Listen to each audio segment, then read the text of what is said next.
Saya Dina Liliana dari Universitas Nasional. Itu tadi Prof sempat menjelaskan bahwa pernah menulis buku tentang konstitusi ekonomi. Di dalamnya itu sedikit banyak menyinggung soal welfare state atau paham negara kesejahteraan. Bagaimana menurut Prof sendiri kondisi Indonesia saat ini? Apakah pemerintah sudah menjalankan amanah sebagai negara kesejahteraan tadi? Itu saja, Prof. Ya, jadi negara kesejahteraan itu konsep, ide ya, yang berkembang dalam sejarah. Sebelumnya begitu liberalisme dominan sekali pengaruhnya dalam sejarah Eropa pada abad 18, muncul istilah Nachwachterstaat. Negara itu cukup fungsinya jaga malam aja, cukup fungsinya itu melindungi aja, melindungi rakyat. Jadi kayak security gitu, jaga malam.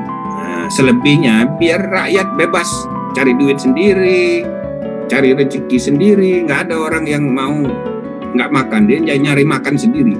Dan itu berkelindan dengan konsepsi tentang kapitalisme. Itu tadi kan kapitalisme, orang cari duit sendiri. Jadi negara itu nggak perlu cawi-cawi urusan orang cari duit.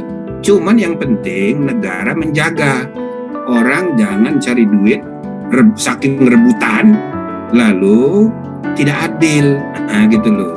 Jadi negara itu diperlukan untuk keadilan. Yang kedua, negara diperlukan supaya jangan konflik. Jadi kebebasan jangan disalahgunakan, timbul konflik. Nah jadi antara keadilan, ya, persatuan dan kebebasan itu jadi satu paket. Nah, maka revolusi Prancis temanya 3, liberté, égalité, dan fraternité. Kebebasan, kesetaraan, keadilan, dan ya kan, persaudaraan. Nah, itu namanya solidaritas. Tapi revolusi Amerika tambah satu lagi, prosperity, kesejahteraan. Nah, jadi welfare state itu tumbuh sebagai reaksi terhadap itu. Karena pada akhir abad 18 muncul muncul banyak sekali kantong-kantong kemiskinan di Eropa. Jadi pada pertengahan abad 18 itu juga yang mendorong mereka ini pergi kemana-mana. Jadi menjajah dia. Ke Afrika menjajah, ke Asia menjajah, ini gara-gara terjadi kemiskinan. Jadi orang kaya sekali, yang miskin sekali gitu loh. Nah, jadi muncullah teori baru bahwa negara bertanggung jawab untuk mengurusi orang miskin. Nah, itulah welfare state. Tidak boleh ada kemiskinan, dan itu bersamaan dengan munculnya paham sosialisme. Jadi kapitalisme direspon oleh sosialisme. Dan konsep negaranya bukan Nachwachterstaat, tapi welfare state, negara kesejahteraan. Di mana negara harus bertanggung jawab atas kemiskinan rakyatnya. Tapi lama-lama bentuk welfare state ini menjadi ekstrem. Ya, sosialisme berkembang dalam praktek menjadi ekstrem. Nah, ekstremisme dari sosialisme itulah melahirkan komunisme. Jadi komunisme itu memberi pembenaran terhadap intervensionisme. Jadi negara itu ikut campur dalam semua urusan. Jadi tadinya diidealkan welfare state itu negara bertanggung jawab atas kemiskinan rakyatnya, tapi lama-lama semua diurus. Nah, jadi komunis dia. Nah, sehingga pada pertengahan abad ke-20 begitu komunisme runtuh di mana-mana. Nah, ini ide welfare state dipengaruhi juga welfare state itu. Jadi negara janganlah ngurus-ngurus semua hal. Maka pertengahan abad 20 kita mencatat munculnya liberalisme baru, neoliberalisme, yang mengidealkan negara itu mengurangi peraturan. Namanya deregulasi. Negara itu harus mengurangi deregulasi, debirokratisasi, dan privatisasi. Maka BUMN dijual. privatisasi.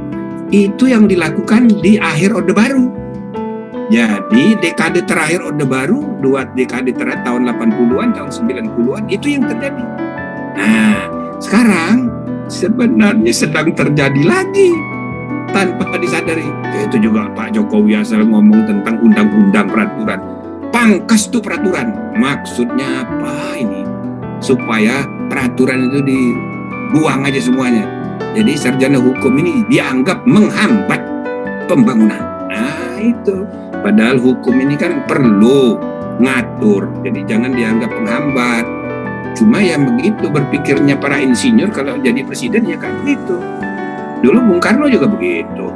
Dalam salah satu pidatonya Bung Karno mengatakan, "Met Juristen geen revolusi maken." Kita tidak bisa membuat revolusi dengan para sarjana hukum. Begitu. Jadi saking Bung Karno itu kesel sama sarjana hukum, suka ngeyel. Oh, aduh, salah semua. Ini nggak boleh, ini nggak boleh. Padahal dia kan mau bikin revolusi. Itu. Insinyur Soekarno. Insinyur kedua, itu saya akrab sekali, Pak Habibie. Begitu juga insinyur maunya cepat-cepat. Semua mau cepat. Ya kan? Cuma karena saya dekat, saya suka mendebat tapi cuma berdua gitu. Nggak boleh begini Pak, ini begini. Didengerin sama dia. Tapi kalau di depan umum, wah itu ngotot dia. Susah sama insinyur ini, ya kan? Nah ini insinyur ketiga sekarang jadi presiden, sama juga. Dia mau susah insinyur ini, tahu nggak? Dia nggak takut sama neraka,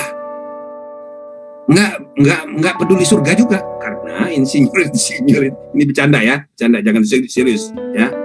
Insinyur itu kalau nanti dia masuk neraka, dia bikin AC. Jadi api neraka dibikin dingin sama dia. Itu kalau nggak berhasil mendinginkan api neraka, dia bikinnya jembatan ke surga. Maka dia nggak peduli. Nah, karena itu kita mesti hati-hati. Cara berpikir engineer, ya, kalau dia oleh sarjana hukum diberi pembenaran, maka hukum hanya menjadi alat rekayasa untuk memuaskan dahaga pikiran-pikiran yang belum tentu benar. Maka antara insinyur dan sarjana hukum itu harus kolaborasi tapi kritis. Nah, jadi hukum itu jangan hanya mau dijadikan alat rekayasa, tidak boleh. Hukum itu harus kritis. Nah, disinilah kita memerlukan banyak sarjana hukum yang kritis. Nah, sayang sekarang ini sarjana hukum ini banyak nggak berfungsi. Gitu loh. Ya, sayang politik ini terlalu dominan sekarang sehingga hukum pun menjadi sarana saja dari politik. Politik ini kayaknya berkuasa banget, padahal di balik politik ada ekonomi. Nah, jadi kolaborasi politik dan biasa ya, hukum hanya jadi alat. Nah, mudah-mudahan ini ya para sarjana hukum, para tokoh-tokoh ya, generasi muda, kita harus kolaborasi dengan semua keahlian, tapi kita harus saling mengisi, jangan saling mengabaikan. Nah, hukum itu penting, bukan sebagai penghambat, tapi dia sebagai sarana pembebasan juga, sarana mempersatukan juga. Jadi dia membuat koridor, di dalam koridor itu kita bebas beraktivitas, tapi jangan dilewati koridornya gitu. Jangan dianggap sebagai penghambat kemajuan.